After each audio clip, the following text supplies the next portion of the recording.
Naku, ano bang nangyari dito? Nalusutan nga ba si Secretary Vince Dizon ng Department of Public Works and Highway? Kasi sinasabi po nitong batang congressman na si Congressman Libiste ng unang distrito ng lalawigan ng Batangas.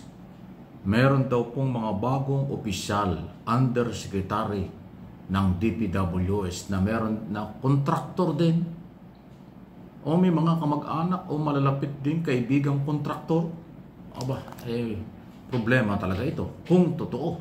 Pero naniniwala ako dito kay Congressman Libiste na ito'y kanyang pinaputok na balita bilang bahagi lang ng kanyang pagmamalasakit. Hindi naman siguro ito paninira kay Secretary Dizon.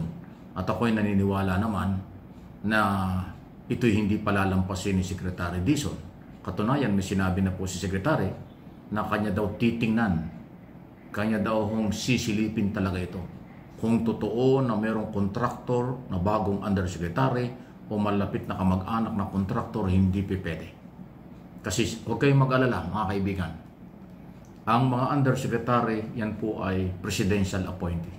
Anytime, pwede pong palitan yan. Anytime, pwede pong tanggalin yan. At sa oras na nakita ni Secretary Dizon na ito talagang may mga conflict of interest o may mga personal interest, huwag naman sana madaling tanggalin yan. Kaya pasalamat tayo kay Congressman Libiste, huwag kayong magalit dahil ito'y nagmamalasakit itong batang ito.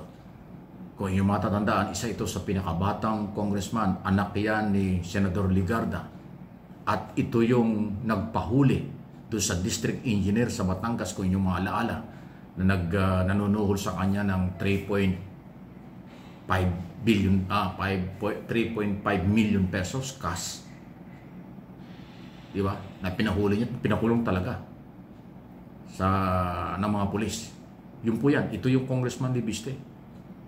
Nakalimutan yata ng district engineer, kaya ako natatawa na bilyonaryo itong mga Libiste. Bilyon-bilyon ang asset nito, tapos susuhulan mo ng 3.5 million. Barya lang yun sa kanila. So, kaya sumabit. So, ganun pong kataas ang kredibilidad. Ganun po siyang pinagkakatiwalaan ng unang distrito ng Batangas. At kahit dito sa Kongreso. Kaya yung kanyang press conference ng isang araw sa Kongreso, okay, yun ay bahagi ng kanyang pagtulong sa kampanya labanan ng korupsyon para hindi masingitan ng pwedeng mga abuso. So, alam ko naman tinanggap ng bilang constructive criticism o wake-up call itong ginawa ni Congressman Libiste na ang dating kay Secretary Dizon hindi atake ito. Maaari nga kung nagkamali, may pagkakataon po na palitan. Ulitin ko, ang ini-appoint ng mga YOSEC o ASEC, anumang posisyon sa DPWS, wala yan security of tenure. Anytime pwedeng palitan yan. Kaya mabuti nilang at naagapan. Kung wala namang kinalaman sa construction business ang mga bagong YOSEC ng DPWS, di wala problema. Kaya lang po, matindi yung pagdidiin ni Libiste. Base raw sa kanyang impormasyon na nakuha, talaga hong kontraktor din itong mga ito. Nako, big challenge ito kay Secretary. Secretary Dizon, good luck. Alam kong kaya mo ito. Alam kong hindi mo ito palalampasin.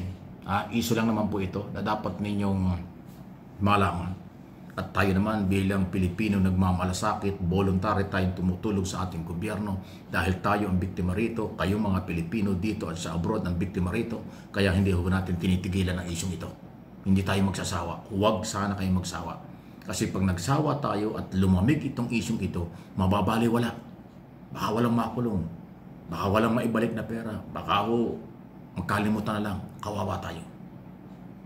Kaya yung ganitong klaseng expose, ganitong klaseng pahayag ng isang congressman, maniwala kayo o hindi, yan ay makakatulong bilang constructive criticism or wake-up call sa mga kinaukulan. At yan naman palagay ko'y tutugunan. Okay? Nako, samantala, congressman pa rin. Ito yung mga bagong congressman ngayon. Talagang iba ang dating eh. Ito, congressman dito bago, Congressman Sam Fernando. Formal na pala siyang sumulat. Ayan. Sumulat na siya sa ICI, Independent Commission for Infrastructure, na hinihiling nila na kung pwede i-live, katulad din ng ating mga sinabi na dati, i-live sa social media at sa media ang kailang ginagawang investigasyon para daw hindi pagdudahan. Kasi ngayon, totoo naman, kahit ako naniniwala, hindi natin alam ang totoong nangyayari. sa question and answer na kailang ginagawa at mga dokumentong isinusumite bilang sinumpaang salaysay ng mga iniimbestigahan. Pag sinabi kasing sinumpaang salaysay at naisumite sa ICI, yan po ay public document kaagad. Kaya dapat hindi itago. Dapat inilalabas ito. Ayan po yan. Kaya hindi ko man kilala si Congressman San Fernando, pero tama yung kanyang sulat. Mabuti sumulat na para formal. At kayong mga taga-ICI, aralin po ninyo ito. Taong bayan po ang may gusto na makita nila at madinig ang nangyayari dyan sa loob. Sa ngayon po talaga hindi namin alam at hindi alam ng mamamayang Pilipino may-ari ng pera kung anong klaseng question and answer, anong klaseng proseso ang inyong ginagawa. Peoples of the Philippines ang complainant dito. Hindi si Pangulong Marcos lang. Hindi ang DPWS lang. Mamamayang Pilipino ang complainant, kaya inyong ipakita kung anong inyong ginagawa. Paki na lang po. Sige. At speaking of ICI pa rin, wala pa daw pong, ay ganon. Grabe naman. Ito na nga yung sinasabi natin Wala pa raw nakikita until now ang ICI ng mga ebidensyang magpapatunay sa politiko na sabit, sangkot sa scam. My goodness. Yan ang sinasabi natin Ay, nasa na yung mga sinasabi ng mga district engineer, undersecretary, at saka mga contractor na yung mga proponent ng project ay mga congressman at senador. At sinabi na nga kung magkano ang deliver nilang pera. Ngayon na sinasabi ng ICI, wala pa rin silang ebidensya na magpapatunay na mayroong kasapakat na politiko. Abantay ka muna. Ang nagkakalituhan dito. Talaga bang kayo ay gustong ilabas? Talaga bang gusto nyong ilabas ang katotohanan o mayroong pagtakpan lang? Yan ang sinasabi natin